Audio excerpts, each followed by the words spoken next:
Hello, today I'm going to be showing you how I repaired these tires from that MTD 100 tractor. So I had pumped these up about a week prior and now I'm just leaning on them to test their pressure. You can see with the front tires, one has lost more of its pressure than the other. You can compare that by just stepping on them as well as bouncing them on the floor like that. Here's the back ones.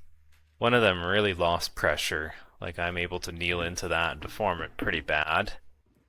Whereas the other one held its pressure pretty nicely. When I kneel on it, it's not so bad. So, 2 out of 4 tires need work.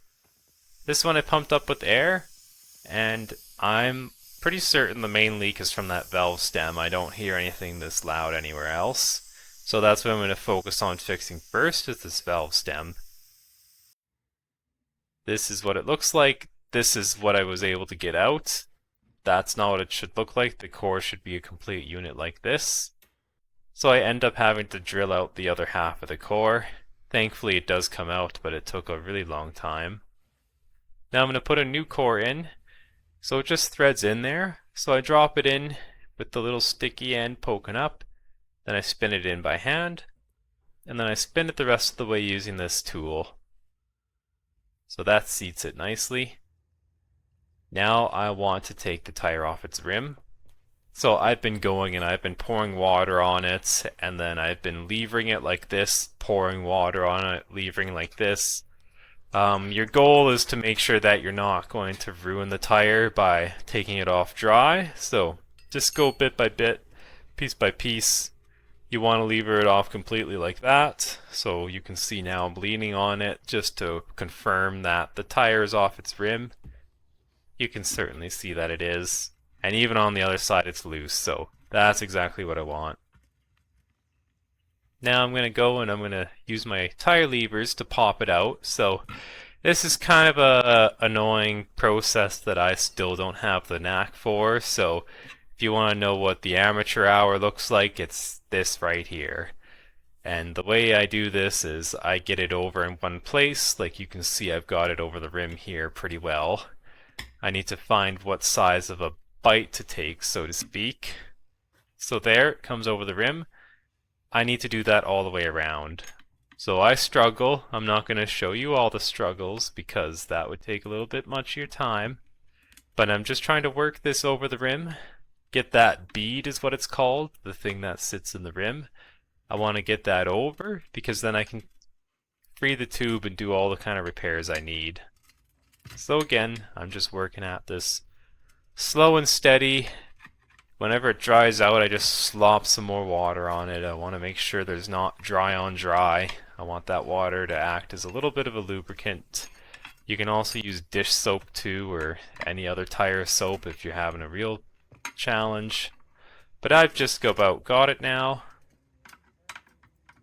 You can see it's pretty well all the way off.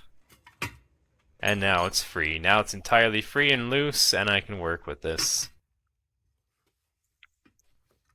What I'm trying to do here is now I'm trying to take the inner tube out. So I like to start it where the valve stem is, because then I can just push out the valve stem and take it out first. When you do this, you can't deflate the tire entirely. So once I've got the tube out, I'm able to bunch it up and press on it while releasing air from the valve. You're going to need to release the air in order to get the tube out all the way. It's not going to come otherwise. So now I'm able to work the tube out the rest of the way. And it's just about free here. Just the last bit, and it's out. So now I can look at that tube for leaks. This I do by inflating it and then pouring water on it. You can hear the hissing, so that's where the leak is. I've marked it with a marker, made a little pattern that extends beyond the area I'm going to scratch. Once I've got the whole area scratched, then I want to release air so that it will lay flat. Here's the air all released. Now I'm going to put my cement on. I found the cement plus patch works a lot better than just the ones that are all in one, like just the patch. So I don't think I'll ever go back. I'll always use cement and patch. So I apply it, and I take the backing off of the patch, my backing doesn't come off very nice. It's actually really frustrating. But I get the backing off, then I'm able to press the patch onto the tire. I apply it as smooth as I can. I try not to trap air bubbles or anything under there, and I just press it down.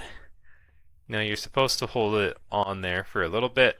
I don't want to be standing here for 10 minutes or an hour, so I decide to just leave it with weight on it overnight.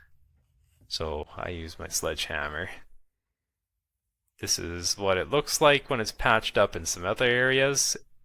So now that I've got all my patches that I wanted on, I'm going to stuff it back into the tire. It's not really an elegant task to do. You're just ramming this bag into the tire pretty much. Now you can see I've got it mostly in. I have my tires so that the edges are just on these blocks so that the rim will tend to fall down and there will be a gap left at the top between the rim and the tire into which I can shove the tube. So you can see I'm stuffing it in all the way here. I'm working around. I'm going kind of slowly, bit by bit, as with everything. Now I've got the valve stem in a place where I can push it through the hole, and I want to do that right away because that needs to be located in the right spot. With the tube fully in, I'm going to inflate it. I find if the tire is completely flat, it's kind of easy to pinch against the rim when I'm installing it with the tire irons. So I'm not going anywhere near full pressure, just enough so that it stands away from where I'm going to be using the tire iron and doesn't get pinched.